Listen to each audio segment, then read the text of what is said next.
오늘 말씀해 보니까 여러분 빌립이라고 하는 사람이 그 동네에서 같이 살던 사람, 그 친구들과 함께 지냈던 그 친구들에 의해서 나사렛 예수, 유대 민족이 기대하고 고대했던 메시아, 그분을 만나게 되어집니다. 그리고는 그 만남이 너무너무 감사하고 기뻤는지 또 뛰어가서 누구를 만납니까? 나다나엘이라고 하는 친구를 또 만납니다.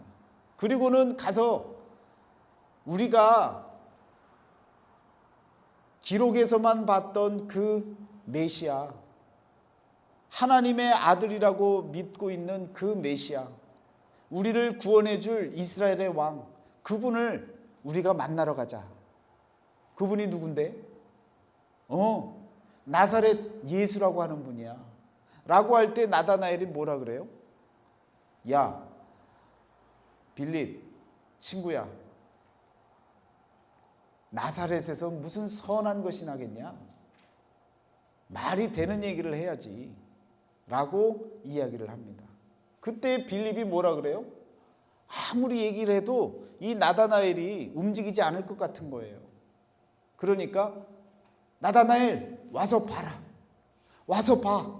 내가 설명 못하겠지만 네가 직접 와서 그분을 만나봐. 그분이 우리가 기다리던 그 메시아인지 아닌지 한번 가서 보자고.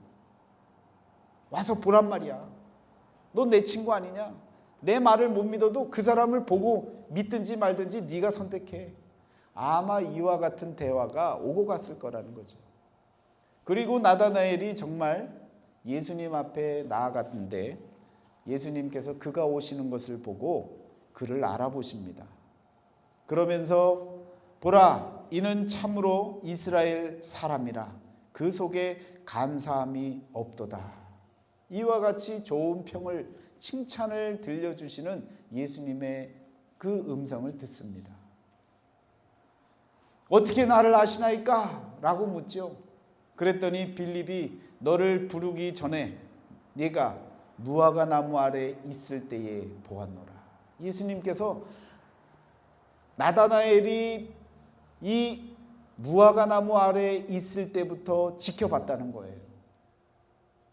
여러분, 이렇게 지켜봤던 그 사실을 듣고 나다나엘은 당신은 하나님의 아들이시오, 당신은 이스라엘의 임금이로소이다 라고 고백을 하게 되어집니다. 여러분, 이 중간에 어떤 대화 속에 그 간격에 어떤 틈도 없이 그냥 이렇게 진행되어지는 대화의 내용만 보면요, 도무지 이해가 안 가는 거예요. 어떻게 이 짧은 시간에 예수님께서 그를 봤다고 얘기하고 또 어떻게 나를 아냐고 얘기하고 그리고 또 바로 이어서 당신은 하나님의 아들이시오, 당신은 이스라엘의 임금이시니이다 라고 고백을 하고 또 내가 너를 무화과 나무 아래에서 보았다 함으로 믿느냐? 이보다 더 큰 일을 보리라. 이와 같은 말씀이 나오는지 그 사이에 어떤 일이 있었는지 성경은 말하지 않지만 여러분과 저는요, 이 성경의 말씀을 잘 묵상하고 잘 해석해내야 하나님께서 빌립을 통해 나다나엘을 통해 전해주신 그 모든 메시지의 말씀들이 여러분과 제 마음속에 은혜로 와닿는 줄 믿습니다.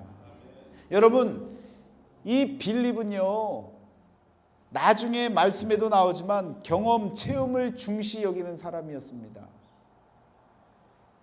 그래서 요한복음 14장 8절에 보면 이런 경험이 있음에도 불구하고 뭐라고 합니까? 예수님 앞에 나와서 아버지를 우리에게 보여주옵소서 그러면 믿겠나이다 했던 사람 중에 한 명이 바로 이 빌립입니다. 그런데 처음 만남을 가졌던 예수님과의 만남에서는요, 벌써 이렇게 나사렛 예수라고 그가 메시아라고 하는 것을 고백을 하지 않습니까? 그런데 여러분, 귀중한 만남 가운데 이 빌립이 만났던 예수님이 어떤 분이셨는지를 여러분과 제가 먼저 아셔야 돼요. 빌립은요, 그 동네 친구들을 통해서 예수님을 경험합니다. 그런데 친구들이 알고 있었던 그 메시아라고 하는 그분이 나사렛 예수라고 하는 것까지만을 경험하게 되어져요. 빌립이 만났던 사람은 나사렛 예수였습니다. 그리스도가 아니에요. 나사렛 예수, 육신으로 만났던, 경험적으로 만났던 그 예수님만을 알고 그 예수님만을 나다나엘에게 증거하게 되어집니다. 제가 드리는 말씀이 어떤 표현이냐면, 지금 빌립은요, 만져지고 느껴지고 체험되어지는 것만을 믿는 사람이라는 거예요.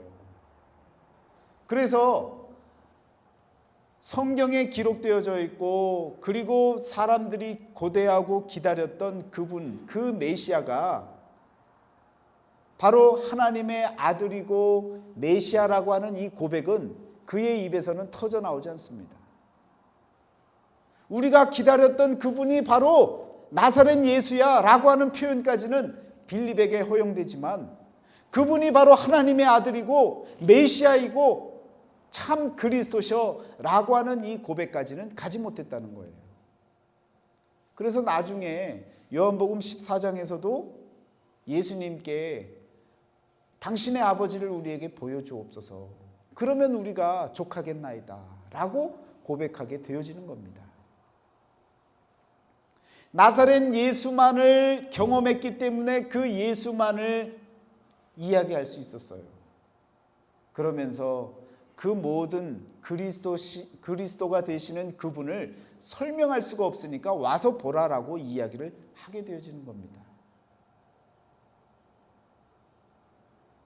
빌립에게도 귀중한 만남이 되어졌습니다. 여러분, 체험으로, 경험으로, 손으로 만질 수 있고 느낄 수 있는 이런 경험주의자들이, 또 역사주의자들이 예수님을 만나도 바뀌어질 수 있습니다. 귀중한 만남이 되어질 수 있습니다. 그런데 두 번째 만남을 가졌던 이 나다나엘은요, 상당히 합리적인 사람이고요, 또 이론적인 사람이고요, 또 지식이 있는 사람이고요. 그래서 무화과 나무 아래에서 열심히 하나님의 말씀을 묵상하고 공부하고 연구했던 사람입니다. 그 당시에 광야와 같은 이 중동의 날씨가 오죽하겠습니까? 내리쬐는 햇빛 아래서 어디서 모이겠습니까? 어린 아기들을 데리고 다니던 엄마들은요, 무화과 나무 그 이파리가 넓은 무화과 나무 이파리 아래에서 아이들의 젖을 주고, 또 꼬맹이들을 데리고 함께 했던 사람들도 그늘을 찾아서 나아가려면 바로 이 무화과 나무 아래에서 함께 모였다는 거예요. 하나님의 말씀을 연구하고 하나님 말씀을 함께 토론하고 또 묵상하고 함께 성경 공부하던 사람들이 어디에 모였었느냐? 무화과 나무 아래에서 함께 시원한 자리에서 말씀을 연구하고 묵상하고 기도했다는 거예요. 그러니까 예수님께서 지금 나다나엘에게 네가 무화과 나무 아래에 있을 때부터 내가 너를 봤다라고 했던 그 얘기는요, 이 사람의 이 몸이 있었던 그 위치를 파악해서 내가 너를 봤잖니, 몇 날 몇 시에 거기 있던 너를 봤잖니, 이 얘기를 하고 있는 게 아니라는 거예요. 네가 하나님의 말씀 앞에 서려고 그 마음 중심이 언제나 하나님 앞에 서 있는 모습, 율법 앞에서 올바르게 살려고 했던 그 모습, 그 마음속에 간사함이 없이 하나님 뜻대로 살려고 했던 그 모습을 내가 봐왔다라는 거예요. 물론 나다나엘과 예수님만이 아는 그 어떤 관계 가운데 고백이 분명히 나왔을 겁니다. 나다나엘은요, 자기 중심을 바라보시는 예수님을 느낄 수 있었던 거예요. 간사함이 없이 정의를 위해서, 하나님을 위해서 신실하게 살아가기를 원하고 말씀대로 살아가기를 원하고 하나님의 뜻을 분별해 나가기를 원했던 그 마음을 알아주신 예수님이 진짜 그리스도시라는 사실을 깨닫게 되어지는 겁니다.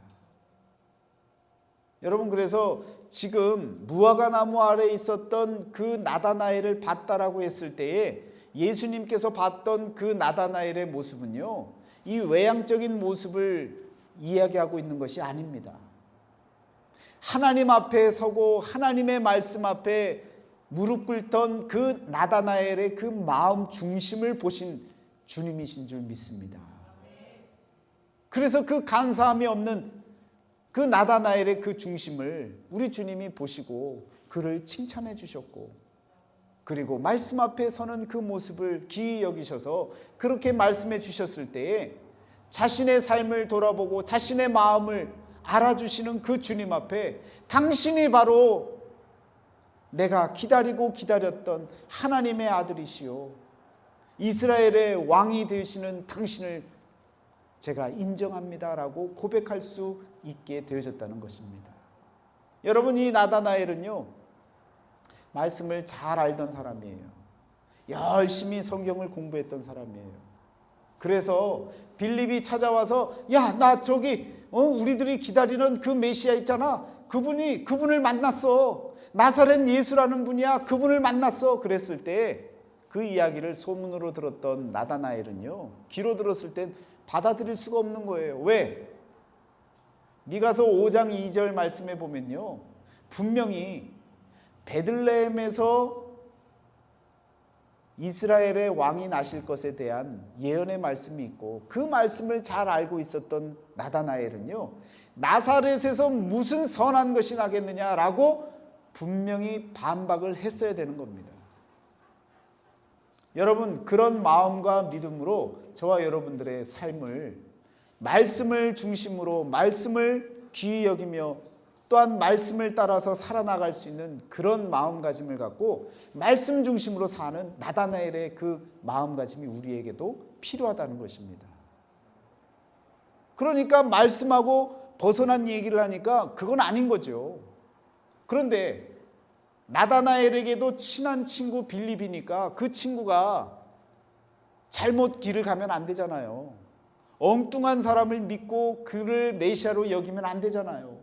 그러니까 한번 가봐야 되는 거예요. 왜? 누구를 위해서? 친구를 위해서라도 가봐야 되는 것 아닙니까? 그리고 그분을 만났는데 그분이 하시는 말씀을 보니까 내가 알고 있는 그 믿고 기대하고 고대했던 그 메시아가 바로 당신입니다라고 고백을 했던 것 아닙니까?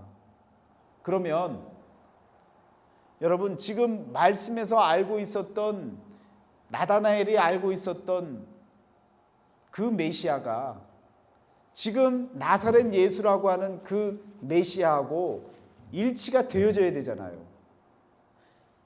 나다나엘은 나사렛 예수라고 해서 그 사람을 만나러 갔던 거예요. 그런데 알고 보니까, 만나고 고백을 하고 나서 보니까 어떤 사람이에요? 나사렛에서 난 사람이 아니라 베들레헴에서 난 사람이 맞는 거예요. 여러분, 진리는 이렇게 통하는 거예요. 왜 나사렛 예수라고 얘기했습니까? 베들레헴에서 났지만 여러 가지 과정을 걸치면서 나사렛에 거하게 되고 목수의 아들로서 그곳에서 성장을 하게 되지 않습니까?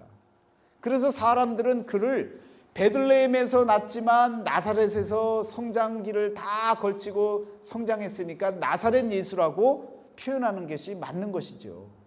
그런데 그의 본적은 베들레헴이었다는 것입니다. 미가서 5장 2절 말씀에 뭐라고 얘기합니까? 베들레헴 에브라다야, 너는 유다 족속 중에 작을지라도 이스라엘을 다스릴 자가 내게로 나올 것이라. 그의 근본은 상고의 태초이니라. 베들레헴에서 난 그분이 어떤 분인지는 모르지만 베들레헴에서 난 자만이 바로 하나님의 아들이시고 이스라엘의 임금이 되어지실 그분이신데, 알고 보니까, 고백하고 나니까 자기도 잘못하면 빠지는 것 아니에요. 그런데 성경에서는요, 나사렛 예수의 본적이 베들레헴인 것을 우리에게 알려주고 있지 않습니까? 여러분, 진리는 이와 같이 통하는 거예요.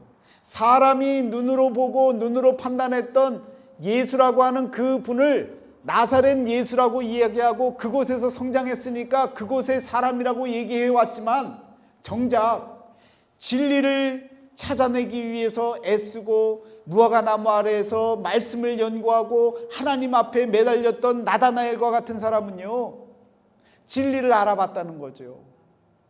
하나님의 아들을 고백했다는 거지요.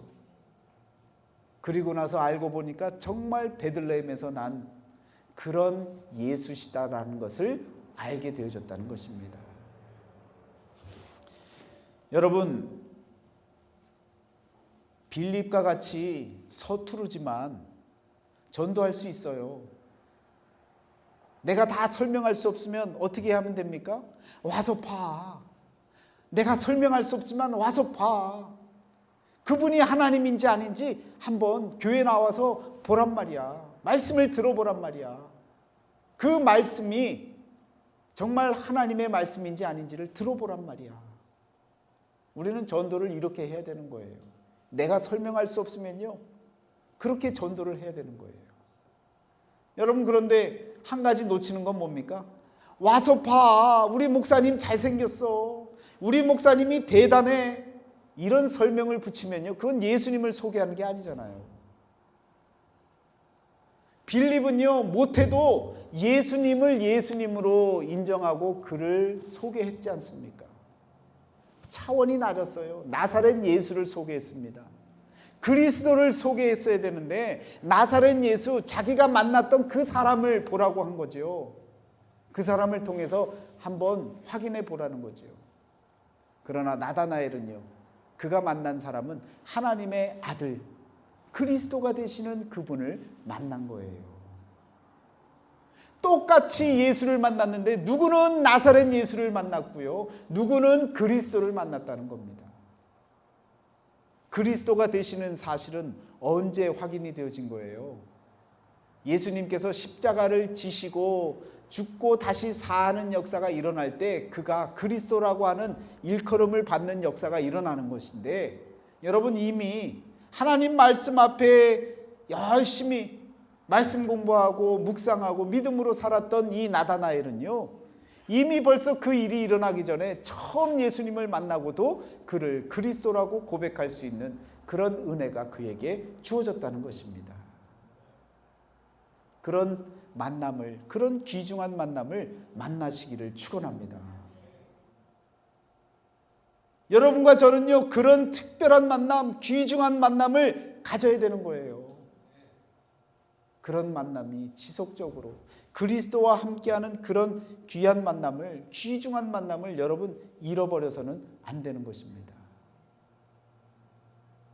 귀중한 만남, 세상에서 아주 비싼 만남들이 많이 있죠. 미국 땅에서도 여러분 아주 이름난 저명한 사람 한번 만나려면 돈이 많이 들죠. 심지어 뭐 한국 돈으로 치면 몇 억을 내고 점심을 같이 하는 그런 그 스케줄 비용도 지불하면서까지 뭐 누구를 만나면 얼마를 내야 된다 그러면서 그 돈을 내고 사람을 만나는 일이 버젓이 지금 이 미국 땅에서 일어나고 있지 않습니까? 왜? 그 사람 만나면 내 인생의 최고의 만남인 것 같고 몇 억을 내도 아깝지 않은 만남, 함께 점심 식사를 하는 그 한 시간이 돈을 지불하고도 아깝지 않을 그런 시간으로 믿고 있고 그렇게 여기기 때문에 그런 돈을 지불하는 것 아닙니까? 여러분과 제가 그런 주인공이 되면 얼마나 좋겠습니까? 그러나 저와 여러분은요, 더 귀중한 만남을 만나면서도 그 귀중한 만남의 그 대상이 얼마나 귀한지를 우리가 잊고 살고 또 그 가치를 모르고 살아갈 때가 많다는 것입니다. 여러분, 귀중한 만남을 통해서, 우리 주님과의 만남을 통해서 늘 최고의 삶을 살아나갈 수 있는 저와 여러분이 되어지시기를 주의 이름으로 축원합니다. 이렇게 귀한 만남을 통해서 우리 그리스도를 만난 거예요. 나다나엘이 그렇게 만났는데 예수님이 뭐라고 얘기하십니까? 너는 앞으로 더 큰 일을 볼 것이다. 내가 너를 무화과 나무 아래서 보았다고 하는 그 이유 때문에 믿느냐? 그것보다 더 큰 일을 네가 볼 것이다. 더 큰 일들이 어떤 일입니까? 요한복음서 1장 이후에 어떤 일들이 일어납니까? 요한복음서에 7가지의 기적들이 일어나지 않습니까? 7가지의 표적이 일어나지 않습니까? 그 표적들이 왜 일어나게 만들었습니까? 예수님께서 왜 그와 같은 기적들을, 표적들을 일으키셨습니까? 왜 사도 요한은 왜 그와 같은 기사들을 7가지를 나열해 나가면서 그 표적의 이야기를 말씀 속에 적어 나갔습니까? 예수가 하나님의 아들이심을 믿게 만들게 하기 위해서 그 모든 표적들을 우리들에게 보여주고 있는 것입니다. 물이 포도주가 되는 역사, 신하의 아들을 고쳐주는 고침의 역사, 38년 병자가 낫는 역사, 물 위를 걷는 역사. 여러분, 이와 같은 역사들이 계속해서 일어나는 것 아닙니까? 소경의 눈을 뜨게 하시고 죽었던 나사로를 다시 살리는 그 역사를 통해서 생명의 주관자가 되시는 하나님, 그의 아들이 되시는 예수 그리스도를 이 땅에 공표하는 그 사실을 보여준다는 사실을 나다나엘에게 이와 같이 말씀하고 있는 것입니다. 그래서 예수님께서는 뭐라고 얘기하세요? 하늘이 열리는 것을 보게 된다는 거예요. 오늘 말씀에 뭐라고 나옵니까? 또 이르시되 진실로 진실로 너희에게 이르노니, 나다나엘에게 이야기하다가요 이제는 모두에게 이야기를 하게 되죠. 그러면서 뭐라고 합니까? 하늘이 열리고 하나님의 사자들이 인자 위에 오르락내리락 하는 것을 보리라 하시느니라. 여러분, 인자 위에, 사닥다리 위에 오르락내리락 하는 그 역사가 무슨 역사입니까? 야곱의 사닥다리를 기억하게 만드는 거죠. 베델에서 하나님의 그 사닥다리가 보여지고 하늘의 천사가 오르락내리락 하는 그 역사를 예수님께서는요 깨달으라는 거예요. 그 사닥다리가 무슨 의미가 있길래, 야곱이 봤던 그 환상, 그 꿈에서의 그 사닥다리를 통해서 오르락내리락 하는 것이 무슨 의미가 있길래, 야곱은요 그 사닥다리를 보고 뭐라고 고백합니까? 여기가 바로 하나님의 집입니다. 여기가 바로 하나님의 나라입니다 라고 고백을 하는 거예요. 그 고백의 뜻이 바로 베델 아닙니까? 여기가 베델입니다, 하나님의 집입니다 라고 고백을 했던 것 아닙니까?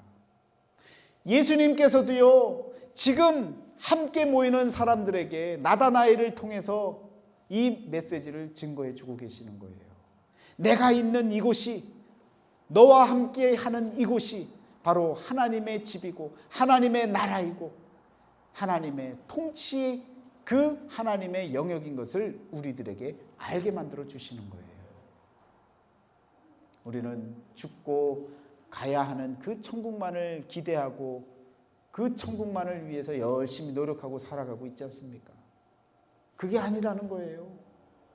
오늘 저와 여러분들이 거하고 있는 이 자리에 하나님의 나라의 하늘이 열려지는 역사, 그리고 그곳에서 오르락내리락 하나님의 은총이, 하나님의 은혜가 내려지는 그 역사가 오늘 이 순간 우리들 가운데 일어날 때에 그곳이 바로 하나님의 나라이고 하나님의 집이고 하나님이 나와 함께 하시는 곳이라는 것을 깨닫게 만들어 주시는 그 말씀을 나다나엘을 통해서 예수님께서 하고 계시는 말씀인 것입니다.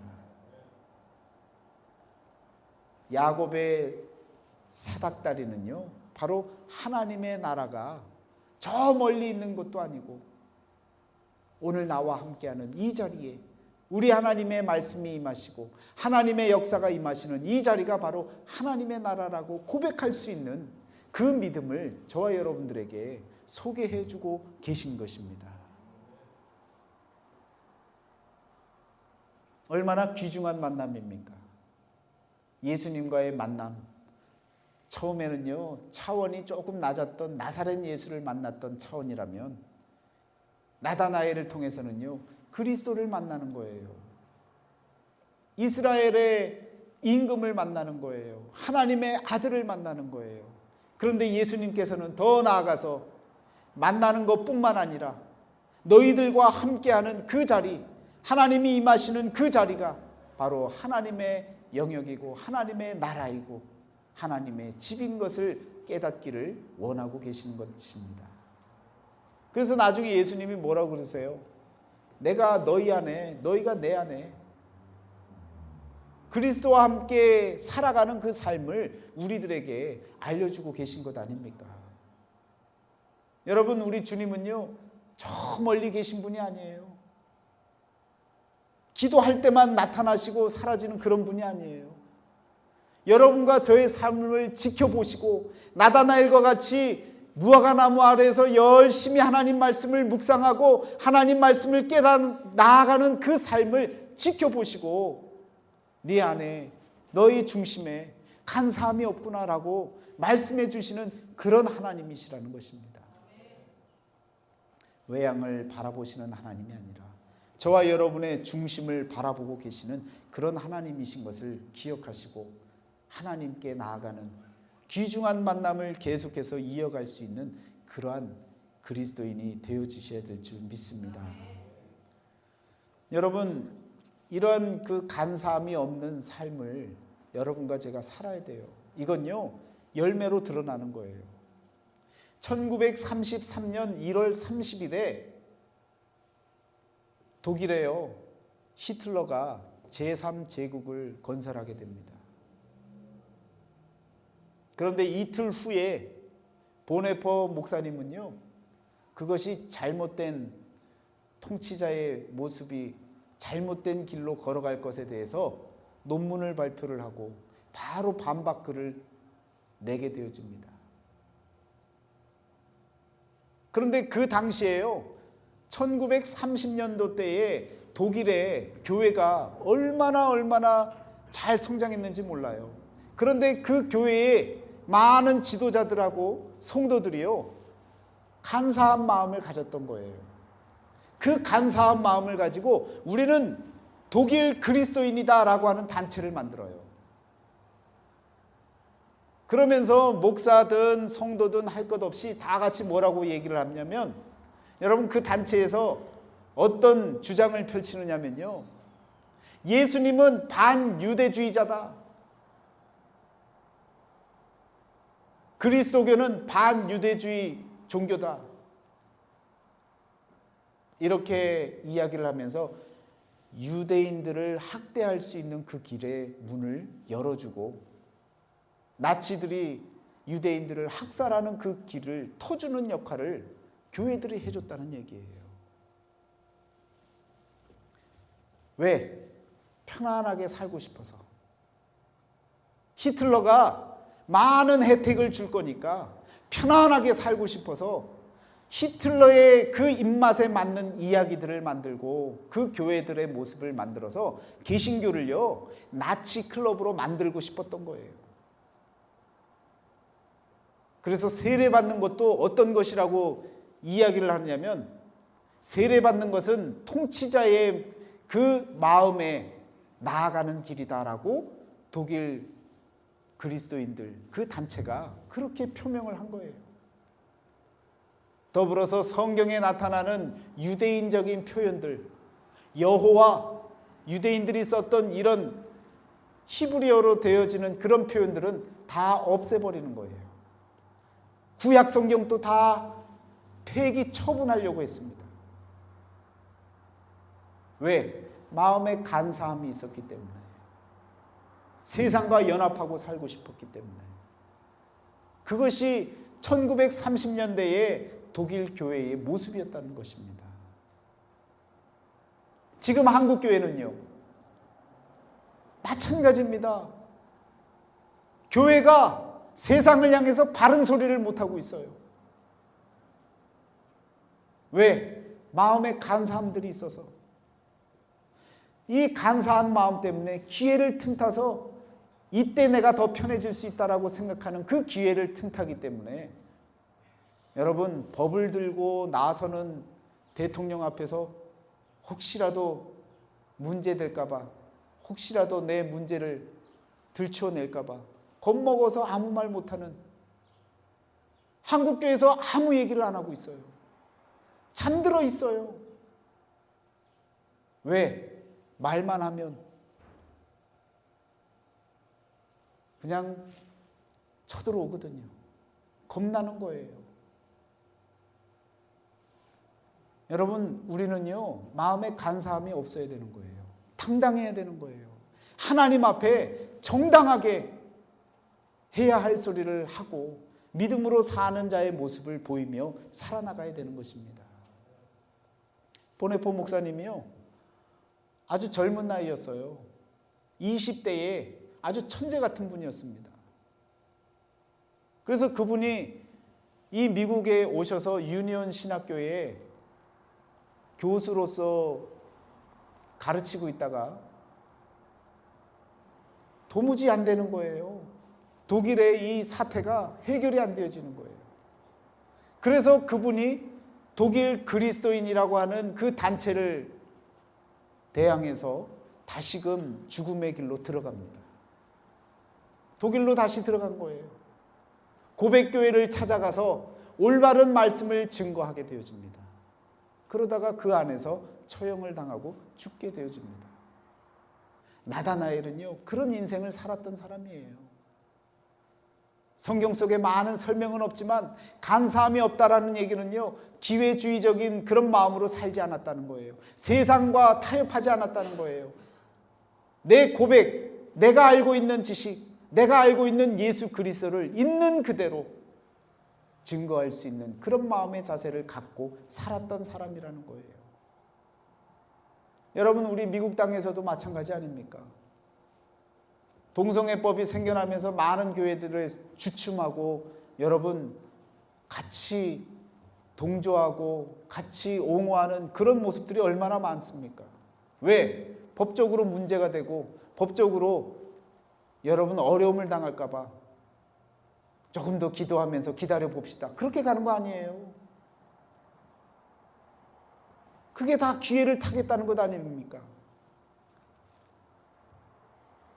하나님께서 예수님을 이 땅에 보내시고 세상과 맞서 싸웠던 건 다른 것이 아닙니다. 간사한 마음들과 맞서 싸운 거예요. 여러분, 그런 마음이 없었던 나다나엘, 이런 사람은요, 바로 예수 그리스도를 하나님의 아들이라고 고백할 수 있게 되어지는 겁니다.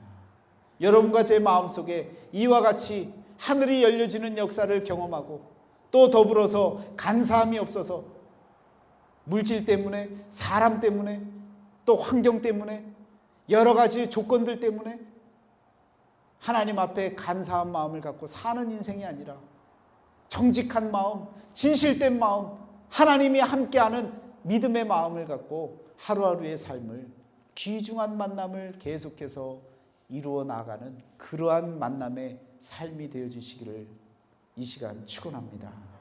기도하겠습니다.